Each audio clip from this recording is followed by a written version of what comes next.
Welcome to செந்திபாஸ் channel. இன்றைக்கி என்ன video பார்க்க போகிறோம் அப்படின்னா, இன்றைக்கி புரட்டாசி சனிக்கிழமை, அதனால் பெருமாளை பற்றி பார்த்துலாம். எந்த பெருமாள் அப்படின்னா, திருக்கோஷ்டியூரில் இருக்கக்கூடிய சௌமிய நாராயண பெருமாள் பற்றி பார்க்கலாம். இந்த கோவில் எங்கே இருக்குது அப்படின்னா, சிவகங்கை மாவட்டம் திருப்பத்தூர் பக்கத்தில் இருக்கக்கூடிய திருக்கோஷ்டியூர் அப்படிங்கிற ஊரில் தான் இருக்குது.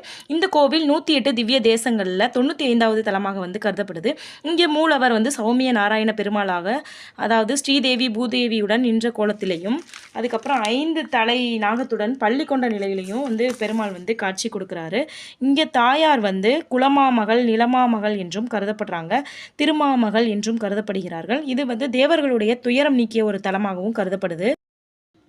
வைணவ ஆச்சாரியாரான ராமானுஜர் வந்து திருக்கோஷ்டியூர் நம்பி அப்படிங்கிற நம்பியர்கிட்ட போய் திருமந்திர உபதேசமான ஓம் நமோ நாராயணா அப்படிங்கிற மந்திரத்தை இந்த கோவில் கோபுரத்துக்கு முன்னாடி நின்று தான் உலக மக்களுக்கு தெரியப்படுத்தினாரு அப்படிங்கிறதுமே ஒரு ஐதீகம் இருக்குது. பிரம்மா கிட்ட வரம் பெற்ற ரன்னியன் அப்படிங்கிற ஒரு அசுரன் வந்து தேவர்களை துன்புறுத்தியதுனால விஷ்ணு பகவான் வந்து தேவர்களை காக்கிறதுக்காக அவதாரம் எடுத்திருப்பாரு. அதை பற்றின வரலாறு தான் இந்த கோவிலோட வரலாறு. இந்த கோவிலுடைய வரலாறு கொஞ்சம் லென்த்தாக தான் இருக்கும். நான் நெக்ஸ்ட் வீடியோவில், லாங் வீடியோவில் கண்டிப்பாக நான் இதை பற்றி ஷேர் பண்ணுறேன்.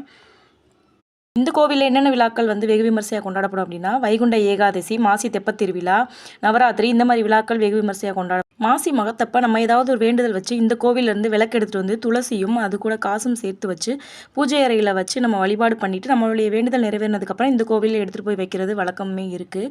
கண்டிப்பாக ஒரு முறை இந்த திருக்கோஷ்டியூர் பெருமாளை போய் நிச்சயம் எல்லாரும் பார்த்துட்டு வாங்க.